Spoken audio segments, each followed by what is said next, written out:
नरं चैव नरोत्तमं देवीं सरस्वतीं व्यासं ततो जयमुदीरयेत्। भवानी शंकरो वन्दे श्रद्धा विश्वासरूपिणो याभ्यां विना न पश्यन्ति सिद्धास्वन्तस्थमीश्वरं वन्दे बोधमयं नित्यं गुरुं शङ्कररूपिणो यमाश्रितो हि वक्रोऽपि चन्द्र सर्वत्र वन्द्यते वर्णानामर्थसङ्गानां रसानां छन्दसामपि मङ्गलानां च कर्तारो वन्दे वाणी विनायको बन्धौ गुरुपदकञ्ज कृपा सिन्धु नररूपहरि महामोतमपुञ्ज जासु वचन रविकर निकर। ऋषियों ने अब प्रश्न किया है अवतार विषयक।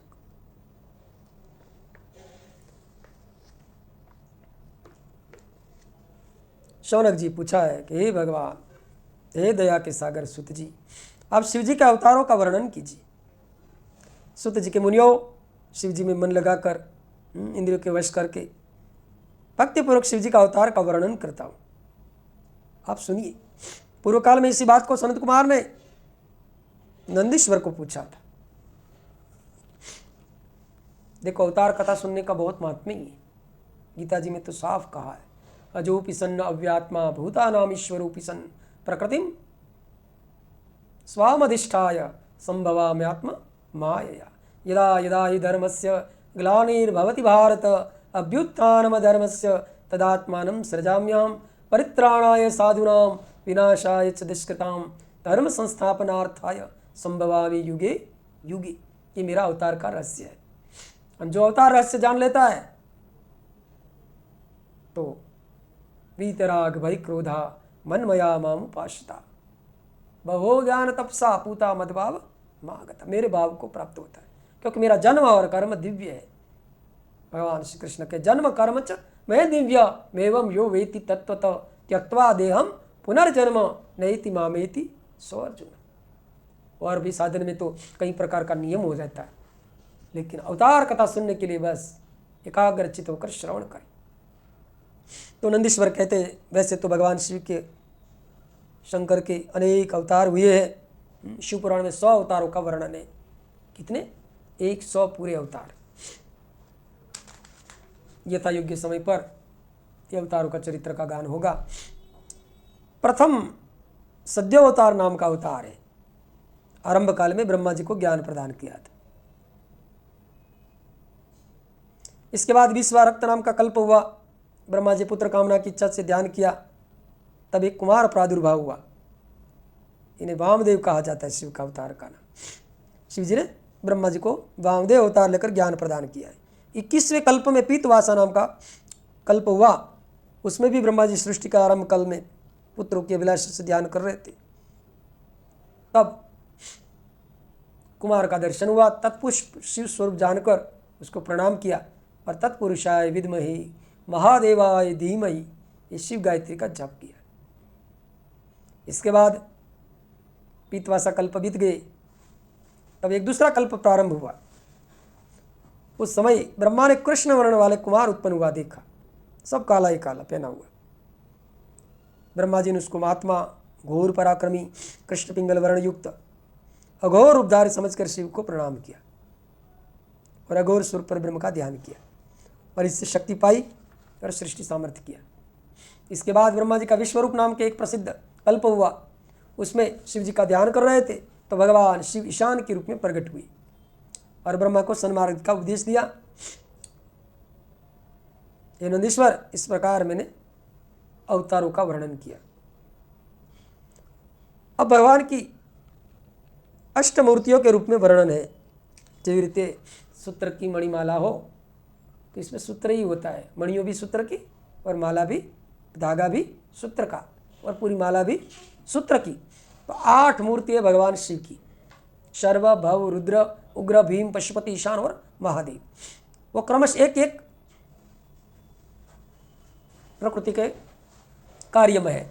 शर्व भगवान भूमि के अंतर्गत है, भगवान भव जल के अंतर्गत है, रुद्र भगवान अग्नि के अधिष्ठाता है, उग्र भगवान पवन के, भीम आकाश की, पशुपति आत्मा के रूप है, ईशान सूर्य का रूप है और चंद्रमा महादेव का रूप है। ये विश्वात्मक भगवान शिव का अवतार है।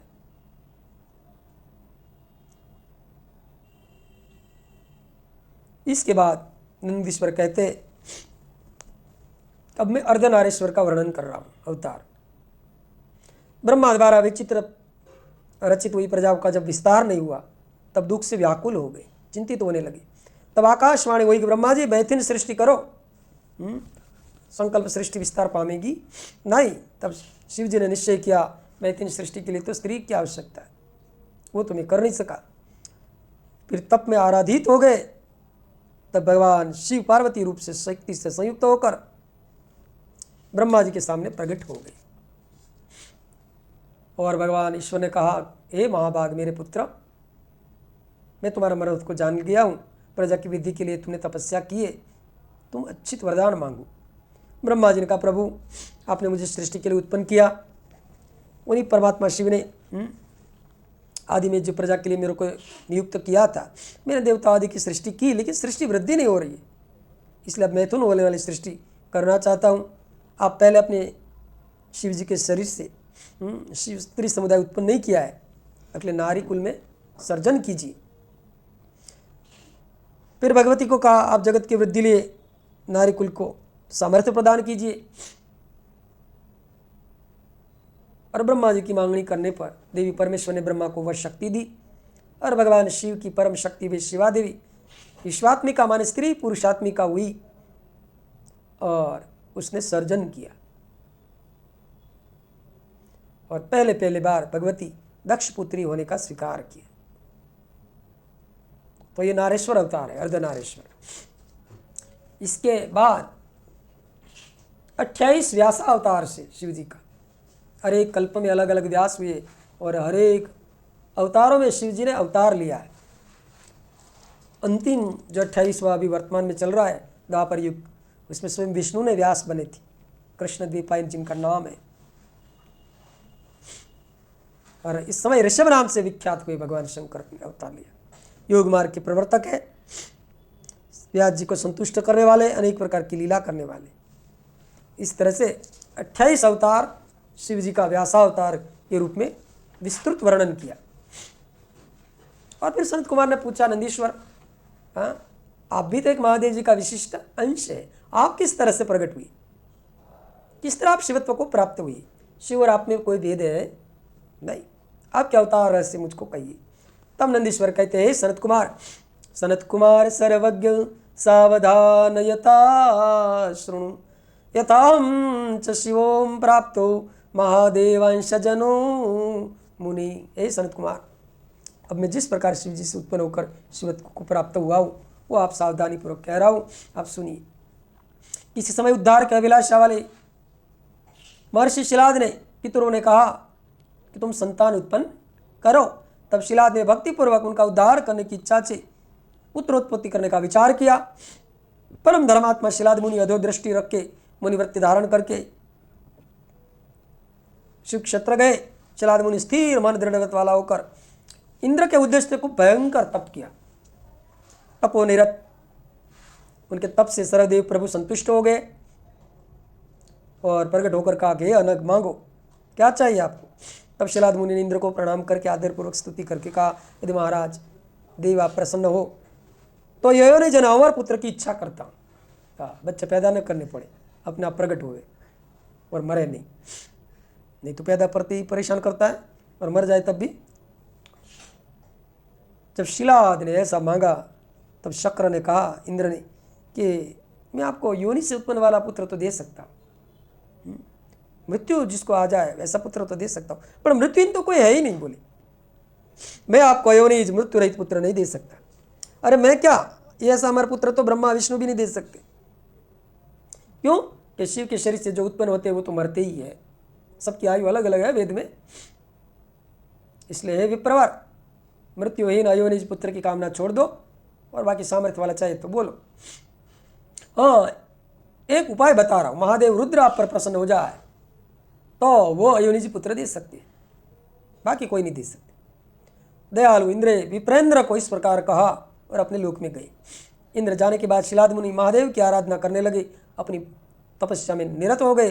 रात दिन तपस्या पूर्वक तपस्या करते करते करते करते करते शिलाद मुनि के दिव्य 1000 वर्ष बीत गए। हाँ, देवता की आयु बड़ी आश्चर्यजनक था। तब शिव जी ने प्रकट होकर अपना दिव्य शरीर दिखाया, जो कुटिल बुद्धि वाला देख ही नहीं सकते। सभी देवताओं के स्वामी शूलधारी शिव देवताओं के 1000 वर्ष तप करते हुए शिलाद मुनि को कहा, मैं वरदान देने के लिए आया हूँ, मांगो। ये तो समाधि में लीन हो गए थे, इसलिए वाणी सुन नहीं सके। शिव जी ने फिर मुनि का हाथ का स्पर्श किया, तब शिलाद ने तपस्या छोड़ी। नेत्र खोलकर देखते हैं तो पार्वती सहित शिव का दर्शन करते ही आनंदपूर्वक प्रणाम करके शिलाद मुनि उनके चरणों में गिर पड़े। शिलाद कंधा झुकाकर हाथ जोड़कर हर्ष के कारण गदगद वाणी में परमेश्वर की स्तुति करने लगे। नमामि शमीशान निर्वाण रूपम विभुम व्यापकम ब्रह्म वेद स्वरूपम निजम निर्गुणम निर्विकल्पम निरीयम चिदाकाशमाकाश वासं भजे हम निजम निर्गुणम निर्विकल्पम निरीयम चिदाकाशमाकाश वासं भजे। स्तुति की। त्रिलोचन भगवान शिव ने पुनः शिलाद को कहा कि मैं वरदान देने आया हूँ, इस तपस्या को आपको क्या करना। सर्वज्ञ અને सर्वशास्त्रार्थवेत्ता पुत्र दे रहा। तब शिलाद ने कहा, पुत्र तो दो, लेकिन अयोनिज होना चाहिए और मृत्यु रहित। तब भगवान ने शिलाद को कहा कि पूर्व काल में मोरे अवतार के लिए देवताओं ने तपस्या की थी, मेरी आराधना की थी, इसलिए मैं नंदी नाम से आपके अयोनिज पुत्र के रूप में अवतार लूंगा। तभी आप मुझ तीनों लोक के पिता के भी पिता बन जाओगे। शिव जी ऐसा कहकर अंतरित हो गए। महादेव जी के अंतरित होने के बाद शिलाद ऋषि अपने आश्रम आए, सबको बात कही। फिर एक समय यज्ञ करने के लिए यज्ञ स्थल का कर्षण कर रहे थे, खोद रहे थे। यज्ञ के आरंभ से पूर्व शिव जी की आज्ञा से नंदिकेश्वर सनकादि को कहे, प्रलय अग्नि के समक्ष जैसा मैं उनके शरीर से पुत्र के रूप में प्रकट हुआ।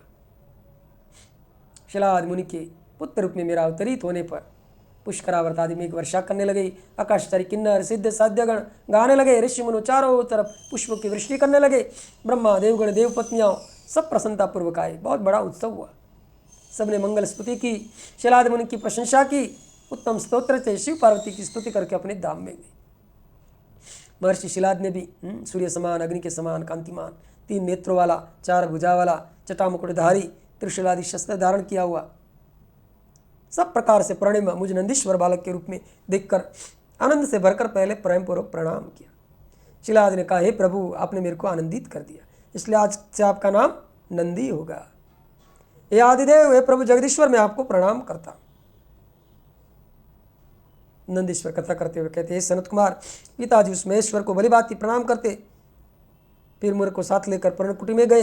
हाँ, उनको तो इतनी प्रसन्नता थी जैसे निर्धन को निधि मिल गई हो। हे महामुने, शिलाद की कुटी में मैं गया और फिर मैंने शिव स्वरूप को अदृश्य कर लिया और मनुष्य रूप धारण किया। मनुष्य शरीर रूप धारण किया तो फिर शिलाद आदि कुटुंबी दुखी होकर विलाप करने लगे। धीरे धीरे फिर इन लोगों ने जात कर्मादि संस्कार कराए। 5 वर्ष में मेरे पिता ने मुझे सांगोपांग वेद और शास्त्रों का अध्ययन कराया। 7वें वर्ष में मैं मित्रावरुण नामने वाले 2 मुनि शिव जी की आज्ञा से मुझे देखने के लिए आश्रम में आए। शिलाद के द्वारा सत्कृत होकर बैठे थे।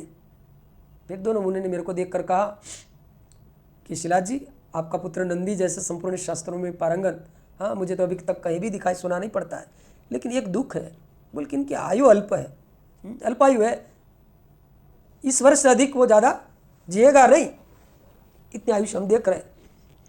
विप्रों ने ऐसा कहा। तुरंत शिलाद आलिंगन करके दुखी होकर गिर पड़ा, विलाप करने लगा। मृतक के समान गिरे हुए पिता और पितामह को देखकर बालक शिव का स्मरण करके कहने लगा, हे पिताजी, मैं आपके सामने हूँ, आपकी दुख से दुखी हो रहे हो। तब इनके पिता ने कहा, बेटा, तेरी अल्प आयु के कारण अब मृत्यु आने की तैयारी है, इसलिए मैं दुखी हूँ। मुझ दुख के दूर कौन करेगा, मैं किसके शरण जाऊँ। तब पुत्र बोला, पिताजी, देवता, दानव, यमराज, काल अन्य कोई भी प्राणी यदि मुझे मारना चाहे तो भी मेरी अल्प मृत्यु नहीं होगी। आप दुखी न हो, मैं आपकी सौगंध खाकर सच कह रहा हूँ। पिताजी ने कहा, तेरे कौन सा तप ज्ञान करना है जिसके कारण तू मेरा दुख दूर कर देगा? तब पुत्र ने कहा, मैं न तप से न विद्या से मृत्यु को रोक सकता हूँ, मैं तो केवल महादेव के भजन से मृत्यु को जीतूंगा। ऐसा कहकर पिता के चरणों में प्रणाम करके प्रदक्षिणा करके मैं उत्तम वन की ओर चल गया। हे मुने, उस वन में जाकर निर्जल स्थान में आसन लगाकर धीरतापूर्वक कठोर तप करने लगा, जो मुनियों के लिए असाध्य है। एकाग्र चित्त से सावधानी पूर्वक रुद्र मंत्र का जप करने लगा। ओम नमः शिवाय, ओम नमः शिवाय, ओम नमः शिवाय, ओम नमः शिवाय, ओम नमः शिवाय, ओम नमः शिवाय, ओम नमः शिवाय, ओम नमः शिवाय, ओम नमः शिवाय, ओम नमः शिवाय, ओम नमः शिवाय, ओम नमः शिवाय।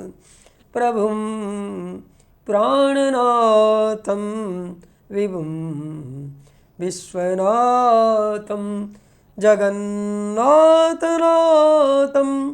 सदानन्दभाजं भवद्भव्यभूतेश्वरं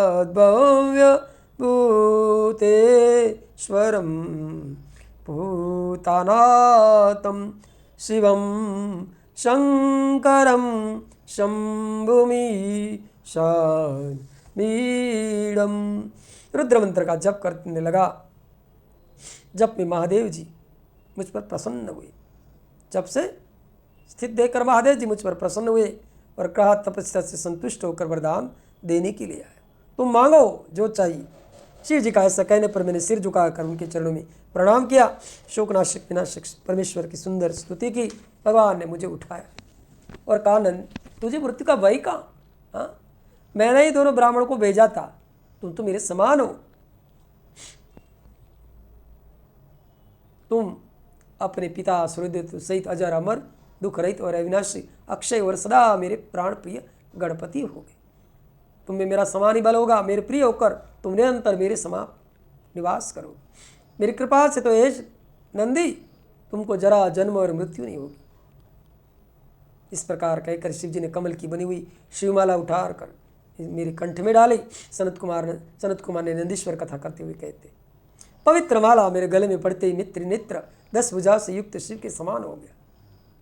फिर मुझे हाथ पकड़कर कहा, वत्स बताओ कौन सा वर दूं? फिर वह शब्द बजे पोतानी जटा में से निकालकर निर्मल धारा जल लेकर तुम नंदी हो जाओ, ऐसा करके छिड़क दिया। फिर पार्वती को कहा, मैं नंदी का अभिषेक करना चाहता हूँ, गणेश्वर बनाना चाहता, बोल आपकी क्या सम्मति है? पार्वती ने कहा, ठीक है महाराज, आप नंदी को अवश्य गणेश्वर पद प्रदान करो। हे नाथ शिलाद पुत्र, मेरे को भी परम प्रिय है। नंदीश्वर कथा करते हुए कहते, हे सनत कुमार, सब कुछ देने वाले भक्तवत्सल परमेश्वर शंकरे अपने श्रेष्ठ गणाधिपों को स्मरण किया। स्मरण करते अनेक गणों वहाँ आ गए। महाबली गणेश्वर हुए। शिव पार्वती ने प्रणाम करके पूछा, देव हम लोग का स्मरण किया, हे कामत यहाँ आए हुए सेवकों को आज्ञा दीजिए। तब शिव जी ने कहा, ये नंदीश्वर मेरा परम प्रिय पुत्र है, तुम सभी का अग्रणी बनेगा, गणेश्वर को अध्यक्ष बनाओ, ये मेरी आज्ञा है। तब जितने भी गणपतियों के आश्रय वाले गण थे, इन्हें सबने अभिषेक किया और नंदीश्वर को कहा, आज से तुम सभी का स्वामी। शिव जी ने कहा। तब शंकर जी द्वारा इस प्रकार कहे पर सब लोगों ने कहा, ऐसा ही होगा। ये सभी देवता मुनिगणों भी आ गए। शिव की आज्ञा थी, ब्रह्मा ने भी उसका अभिषेक पद पर अभिषेक किया, गणाध्यक्ष के अधिपति पर। सबने स्तुति की है। ब्रह्मा विष्णु आदि देवताओं ने शिव की आज्ञा से मेरा प्रेम पूर्वक विवाह किया। मन नेत्रों का आनंद देने वाली मनोहर दिव्य सुयशा नाम की मरुत कन्या साथ मेरी विवाह हुआ, मेरी पत्नी बनी। देवी ने पर अपना कंठ में से हार उतार कर प्रदान किया। विवाह हो जाने पर मैंने पत्नी के साथ शिव पार्वती ब्रह्मा विष्णु के चरणों में वंदना की। उस समय त्रिलोकेश्वर भक्तवत्सल प्रभु सदाशिवे मुझ सपत्निक नंदीश्वर को बड़े प्रेम से कहा, शृणु सत्पुत्रता तत्स्त्वं सुयेशयं तव प्रिया ददामि ते वरं प्रीत्या यत्ते मनसि वांछितम्। इस सुतपुत्र, अब तुम मेरा ही पुत्र हो।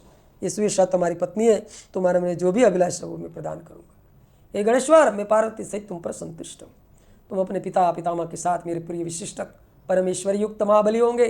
जहाँ मैं रहूँगा वहाँ तुम रहोगे, जहाँ तुम रहोगे मैं वहाँ रहूँगा। तुम्हारे पिता महान ईश्वर युक्त होकर मेरे गणों के अध्यक्ष बनेंगे। तुम्हारा पितामह भी, ये मैंने वरदान दिया। फिर वरदायिनी महाभागा पार्वती देवी ने भी नंदीश्वर से कहा, पुत्र तुम भी मेरे से वरदान मांगो। तब पार्वती देवी के वचन सुनकर नंदीश्वर ने हाथ जोड़कर कहा, देवी आपके शरण में सदा मेरी भक्ति हो। मेरे वचन को सुनकर देवी ने कहा, ऐसा ही होगा। फिर उनकी पत्नी सुवेशा का वध से तुम भी वरदान ग्रहण करो। तुम त्रिनेत्र वाले जन्म मृत्यु से रहित रहोगी। पुत्र पौत्रादि सहित तुम्हारी भक्ति मुझ में रहेगी। तुम्हारे पति में निरंतर प्रीति रहेगी। इसके बाद शिव जी संबंधियों, बंधुओं, बांधवों, कुटुंब के साथ मुझे लेकर पार्वती सहित बैल पर सवार होकर अपने धाम में गए। इति ते कथितो वत्स स्वतारो महामुनि सदानंदकरम पुंसम शिव भक्ति प्रवर्धनम। तो वत्स ये महामुनि, इस प्रकार में अपने अवतार को कहा। ये मनुष्य को आनंद बढ़ाने वाला, शिव जी को भक्ति बढ़ाने वाला अवतार चरित्र है। जो व्यक्ति श्रद्धा भक्ति से युक्त होकर मुझ नंदी के इस जन्म, वरदान और अभिषेक, विवाह के प्रसंग को सुनते ही सुनाते हैं, भक्ति को पढ़ता है, पढ़ाता है, वही श्लोक में सुख को भोग कर परम लोक में मोक्ष प्राप्त करता है। फिर भैरव अवतार का वर्णन है, जिसमें विशेष करके काशी की महिमा है। फिर शलभावतार, गर्भपति के अवतार की कथाओं कहिए। ओम नमः शिवाय, ओम नमः शिवाय, ओम नमः शिवाय, ओम नमः शिवाय, ओम नमः शिवाय, ओम नमः शिवाय, ओम नमः शिवाय, ओम नमः शिवाय। अब शिव जी का एक अवतार है हनुमद अवतार, हनुमान जी का अवतार प्रसिद्ध है ना, शिवावतार है। नंदीश्वर कथा करते हुए कहते हैं, ये मुनि, शिव जी ने जिस प्रकार हनुमान जी के रूप में अवतार लिया और मनोहर लीला की, इस हनुमत चरित्र को आप सुनिए। हनुमत रूप से श्री राम का परम हित किया। ये चरित्र सुनिए। जब समुद्र मंथन हुआ, अमृत निकला और दैत्यों ने चपट करके ले लिया, तब दैत्य के हाथ से निकालने के लिए भगवान ने मोहिनी रूप धारण किया था। और मोहिनी का रूप भगवान शिव ने दर्शन किया और आगे भविष्य में लीला करने के लिए, राम कार्य करने के लिए भगवान शिव ने अपना तेज का उत्सर्ग किया। शिव जी की मन की प्रेरणा से सप्तर्षियों ने शिव जी का गिरा हुआ तेज को राम कार्य करने के लिए एक पत्ते पर रख लिया। उस समय गौतम की कन्या अंजनी ने तपस्या की और इसके कान के माध्यम से उसमें प्रवाहित किया। समय आने पर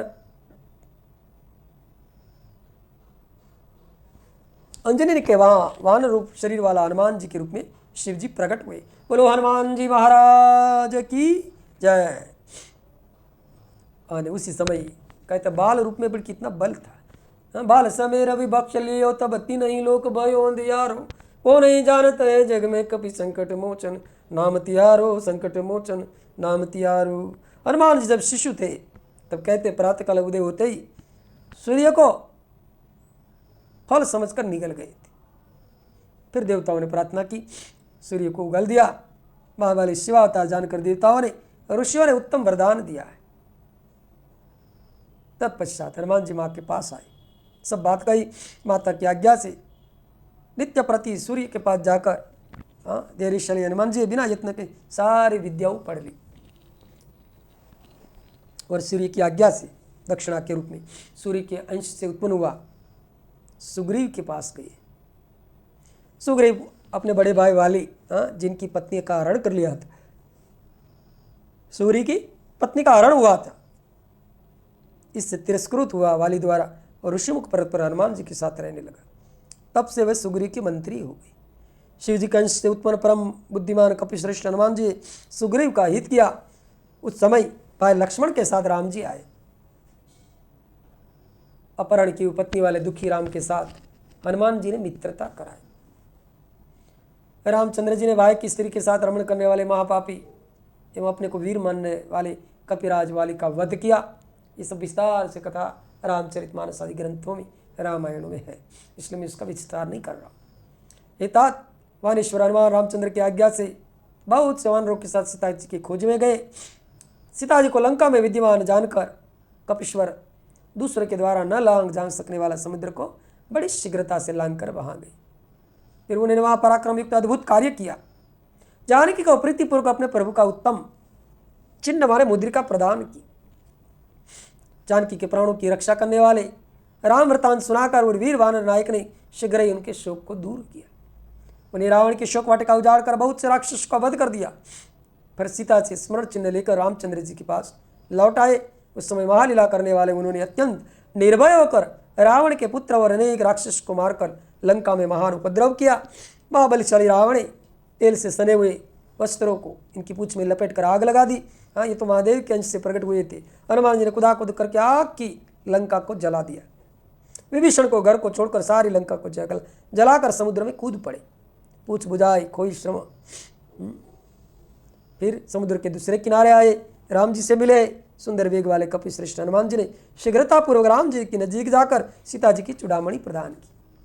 इसके बाद उनकी आज्ञा से वानरों के साथ बलवान तथा वीर हनुमान जी अनेक विशाल पर्वतों को लांघकर समुद्र पर पुल बंधवाए।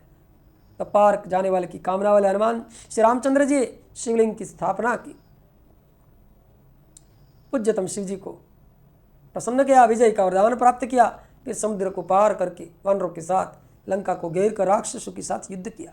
इस वीर हनुमान ने राक्षस का वध किया, कईयों राक्षस को, और रामचंद्र की सेना की रक्षा की। शक्ति से घायल हुए लक्ष्मण जी को संजीवनी बूटी के द्वारा पुनः जीवित किया। इस प्रकार महादेव के पुत्र प्रभु उन हनुमान जी ने लक्ष्मण सहित राम जी को सुखी बनाया, सेना की रक्षा की, परिवार सहित रावण का विनाश करवाया, देवताओं को सुखी किया। एक कथा बीजी महिरावण की भी है विस्तार से, जग प्रसिद्ध है रामचरित्र। महिरावण नामना राक्षस को मारकर लक्ष्मण सहित राम की रक्षा की। उस स्थान से उन्हें अपना स्थान पर ला दिया, क्योंकि वो पाताल मार के ले गया था। इस प्रकार कवि पुंगव ने सब प्रकार से राम जी का कार्य शीघ्र संपन्न किया, असुरों को वध किया, अनेक प्रकार की लीलाओं की। सीताराम को सुख देने वाला वानराज ने स्वयं श्रेष्ठ भक्त बनकर भूलोक में राम भक्ति की स्थापना की। हनुमान जी का मंदिर दिख जाए तो जय श्री राम ऐसे बोले बिना कोई रह सकेगा। इस तरह लक्ष्मण के प्राणों के रक्षक, सभी देवताओं के गर्व चूरने वाले, रुद्र के अवतार, भगवत स्वरूप, भक्तों को उद्धार करने वाले वे हनुमान जी महावीर, सदा राम का कार्य सिद्ध करने वाले, लोकों में रामदूत के रूप में विख्यात, दैत्यों को संहार करने वाले भक्त वत्सल है। इस प्रकार में हनुमान जी का श्रेष्ठ चरित्र कहा, जो यश धन आयु संपूर्ण कामना को फल देने वाला है। जो सावधान होकर भक्तिपूर्वक जो इसको सुनता है, सुनाता है, वह इस लोक में सुख भोग पर अंत के मोक्ष पद को प्राप्त होता है। नारायण नारायण नारायण नारायण। नमः शिवाय ओम नमः शिवाय ओम नमः शिवाय ओम नमः शिवाय ओम नमः शिवाय ओम नमः शिवाय ओम नमः शिवाय ओम नमः शिवाय ओम नमः शिवाय ओम नमः शिवाय ओम नमः शिवाय ओम नमः शिवाय। मैं भी थक गया हूँ, भोजन करने की इच्छा हो रही है।